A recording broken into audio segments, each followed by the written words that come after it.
Hello everyone. तो आज हम फिर से आ चुके हैं द लीजेंड ऑफ हनुमान का पार्ट 3 लेके।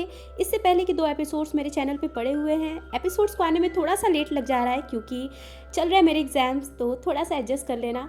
बाकी बैक टू बैक एपिसोड्स आते रहेंगे। तो देरी ना करते हुए वीडियो को करते हैं शुरू।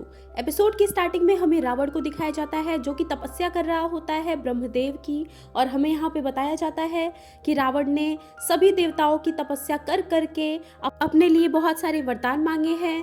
वो ब्रह्मदेव को प्रसन्न करने के लिए अपने सारे के सारे मस्तक यानी कि सिर काट काट कर फेंक रहा होता है, और जब वो आखिरी सिर फेंकने वाला होता है तब ब्रह्मदेव उससे प्रसन्न होकर उसे दर्शन देते हैं और बोलते हैं कि तुम्हें क्या चाहिए। रावण यहाँ पर बोलता है कि मुझे सिर्फ एक चीज़ की इच्छा है जो कि अमरता है। तो यहाँ पे ब्रह्मदेव बोलते हैं कि ऐसा नहीं हो सकता, मांगना है तो कुछ और मांगो। रावण मांगता है कि मेरी मृत्यु न तो ईश्वर, देवता, असुर, राक्षस, नाग, पशु, प्रेत, स्वर्ग या पाताल में रहने वाले किसी जीव के हाथों हो। और यहाँ पर ब्रह्मदेव उसे ये वरदान दे भी देते हैं।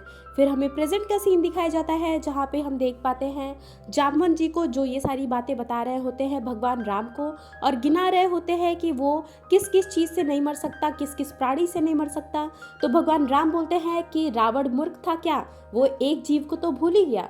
तो यहाँ पे सब पूछते हैं कि किसको। तो भगवान राम बताते हैं कि वो धरती पे रहने वाले मनुष्य को भूल गया। फिर हमें फ्लैश होता है the legend of Hanuman. Episode आगे बढ़ता है और हमें दिखाया जाता है यहाँ पे लक्ष्मण जी और हनुमान जी को, जो कि आपस में बात करते हुए जा रहे थे सभी लोगों के साथ। ये सभी जा रहे होते हैं किष्किंधा में वाली को ललकारने के लिए, और वो लोग वहाँ पे पहुंचकर उस राज्य का नज़ारा देखते हैं तो सभी लोग भौचक्के रह जाते हैं क्योंकि वहाँ का नज़ारा बिल्कुल बदला सा होता है। ऐसा लगता है कि वहाँ पे कोई प्राणी ही नहीं है, बिल्कुल सब चीज़ शांत होती है और सारे लोगों को बंदी बना के रखा जाता है, यानी कि यहाँ पे किसी को अपने मन की मर्जी करने की अनुमति नहीं होती। लक्ष्मण जी यहाँ पे सुग्रीव से बोलते हैं कि तुम्हें बाली को मार देना चाहिए।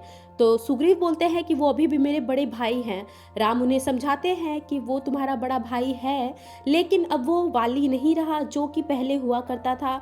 जब से वो मायावी को मारकर आया है तब से उसके तेवर बदल गए हैं और वो बिल्कुल बदल गया है। अब वो अपने राज्य को सुरक्षित नहीं रखता और आपका ये कर्तव्य बनता है कि आप अपने राज्य को मुक्ति दिलाएं। फिर हनुमान जी भी यही बात बोलते हैं। सुग्रीव इन सभी की बातों को सुनकर ठान लेता है कि अब वो बाली का वध करके रहेगा। भगवान राम बोलते हैं कि ये कार्य आपको ही करना है, लेकिन हम आपका समर्थन देंगे। फिर यहाँ पे वो बाली को ललकारता है तो उसके बहुत सारे सिपाही आकर इन्हें घेर लेते हैं और इन पे हमला करने ही वाले होते हैं। तब तक आता है अंगद, जो कि होता है वाली का पुत्र।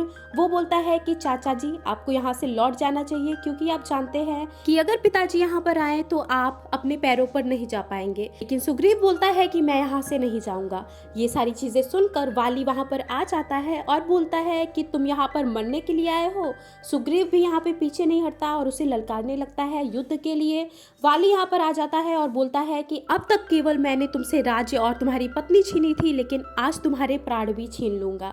इसके बाद होने लगता है इनका युद्ध। ऐसा कि हम जानते हैं कि बाली एक महावीर महाबली है, तो वो सुग्रीव के ऊपर भारी पड़ने लगता है। सुग्रीव को बहुत ही तकलीफ होती है उससे लड़ने में, और जैसे तैसे करके सुग्रीव उसका सामना कर रहा होता है। ये सारे लोग बाहर खड़े होकर ये सारी चीजें देख रहे होते हैं, प्रतीक्षा कर रहे होते हैं बाली को मारने का। वहाँ पे सुग्रीव बाली के ऊपर एक भारी पत्थर फेंक देता है, लेकिन बाली उसको भी उठा लेता है और वाली वापस से सुग्रीव के ऊपर भारी पड़ने लगता है। ये लोग यहाँ पे प्रतीक्षा कर रहे होते हैं कि भगवान राम कब बाढ़ चलाएंगे, लेकिन वो रुक जाते हैं, ठहर जाते हैं। ये सारे लोग पूछते हैं कि आप रुक क्यों गए, आपको अभी तक बाली को मार देना चाहिए। तो भगवान राम बोलते हैं कि मुझे समझ में नहीं आ रहा कि इसमें बाली कौन है और सुग्रीव कौन है। वो दोनों एक दूसरे के हूबहू दिखते हैं और हम शक्ल हैं। वाली यहाँ पर सुग्रीव को मारने वाला होता है और वो अपने पाँव उठाता है। तभी ये एपिसोड हो जाता है यहीं पे खत्म। तो वीडियो कैसी लगी कमेंट बॉक्स में बता के जाना, और मिलते हैं इसके नेक्स्ट पार्ट में बहुत ही जल्दी। तब तक के लिए चैनल को सब्सक्राइब कर लेना और बहुत सारा प्यार दिखाना इस वीडियो पे। Till then, take care and bye bye.